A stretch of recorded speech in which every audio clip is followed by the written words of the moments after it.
Hello bachcho, let's read the question. Oxidative phosphorylation is the synthesis of energy-rich ATP molecules with the help of energy liberated during the oxidation of reduced coenzyme NADH and FADH2 produced in the respiration. The enzyme required for the synthesis is the ATP synthesis. The given diagram showing ATP synthesis in the mitochondria. Question में क्या कहा गया है?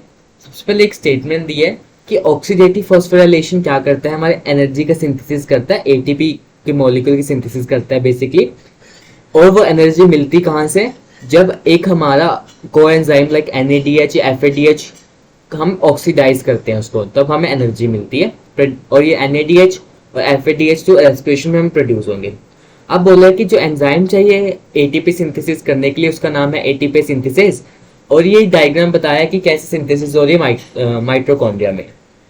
अब question बोल रहा है oxidation of 1 NADH and 1 FADH2 give rise to dash and dash ATP molecule respectively. Question में क्या कहा गया? हमें बेसिकली ये बताना है कि एक NADH का मॉलिक्यूल है और अगर एक FADH2 का मॉलिक्यूल है तो हमें कितने एटीपी के मॉलिक्यूल्स मिलेंगे। So what would be the key concept here? So the key concept here will be oxidative phosphorylation. Oxidative phosphorylation. सबसे पहले बात करें ऑक्सीडेटिव फॉस्फोराइलेशन, ये कहाँ होती है? Basically with the help of, you can say, ये किससे एसोसिएटेड है? एक कॉम्प्लेक्स होता है हमारा। कॉम्प्लेक्स कौन सा है? वो F1 F0, ठीक है। It is basically accomplished by F1 and F0 complex. अब जो F1 होता है उसको हेड बोलते हैं, so we can write it as F1 क्या है? उसको हेड बोलते हैं।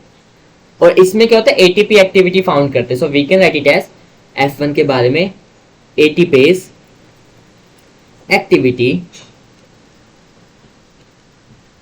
Found, ATPase activity found in this, ATP activity found in this. अगर डायग्राम में मैं शो करूं कौन सा हमारा, ये हमारा F1 है, दिस इज F1। अभी देखो जिसको ये हेड है ना, ये बाहर की तरफ प्रोट्रूड हो रहा है। ये प्रोट्रूड कहाँ होता है? This is protruded in toward the matrix of the mitochondria, so we can write it as found in this, and it is protruded, toward matrix.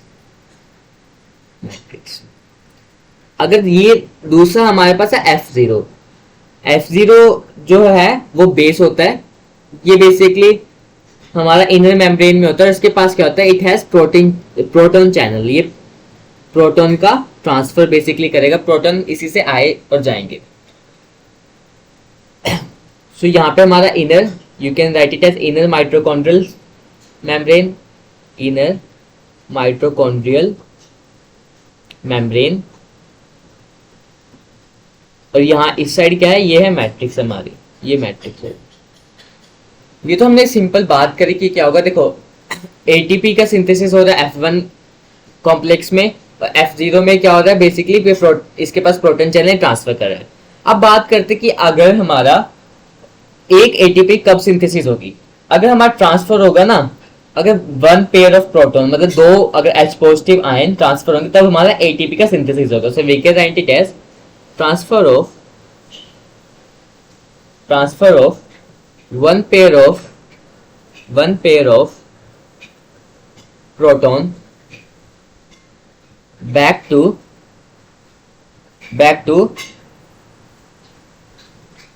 inner chamber of F1 had form 1 ATP। अब बात कर जो हमारा NADH है और FADH2 है, ये कितने प्रोटीन का बेसिकली पंप करते हैं? जो हमारा NADH है वो कितने 6 H पॉजिटिव आयन का, और ये हमारा 4 H पॉजिटिव आयन का करता है। so, 2 से कितनी बनती है? 1 और 6 से कितनी बनेगी? 3 ATP।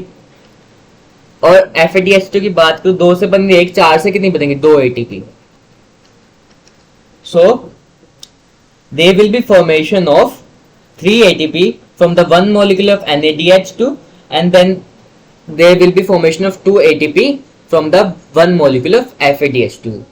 तो आंसर यहाँ पे क्या आ जाएगा, यहाँ पे आ जाएगा 3, NADH पहले है और FADH से 2. सो ऑप्शन क्या हो जाएगा हमारा A. So answer is what A. NADH से 3 होती है अभी जस्ट बात करी और FADH से FADH2 से 2. So hope you understood that. Best of luck.